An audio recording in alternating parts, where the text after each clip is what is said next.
সামনের যে প্রেক্ষাপট, এই ডেঙ্গু পরিস্থিতি নিয়ে কেমন দেখছেন আপনি? ডেঙ্গু একটি মশাবাহিত রোগ, বা আমরা ইংরেজিতে যাকে বলি ভেক্টর বর্ন ডিজিজ। জুলাই থেকে অক্টোবর বা নভেম্বর পর্যন্ত আমরা দেখতে পাই প্রচুর বৃষ্টিপাত হয়। বৃষ্টিপাতের ফলে মশকির ডিমগুলো সুপ্ত বা ড্রাই অবস্থায় থাকে।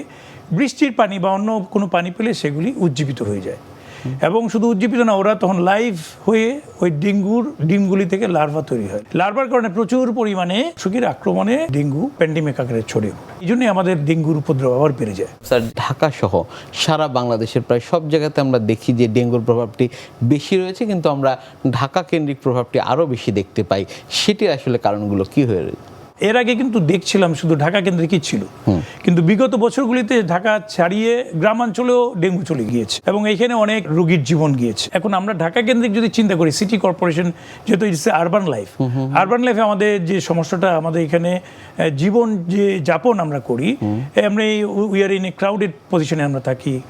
তারপরে সেখানে আমাদের যে নালা নর্দমা, বা আমরা যে গুলি বলি না কেন, জলাধার বা ছোটোখাটো টায়ার, পানি জমে যাচ্ছে বৃষ্টির কারণে। যেখানে জমা ছিল ডিমগুলি, সেগুলি আবার উজ্জীবিত হচ্ছে।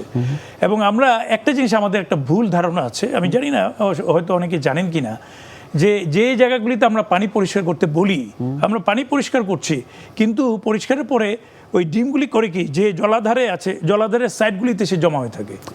সুতরাং আমাদের মাথায় এটা রাখতে হবে, জলাধার শুধু পরিষ্কার করলে হবে না, যেখানে জলাধারের যে পুরা পাত্রটিকে স্ক্রাবিং করতে হবে, ঘষে ঘষে পরিষ্কার করতে হবে, যেন ডিমগুলি ওখান থেকে নষ্ট হয়ে যায়।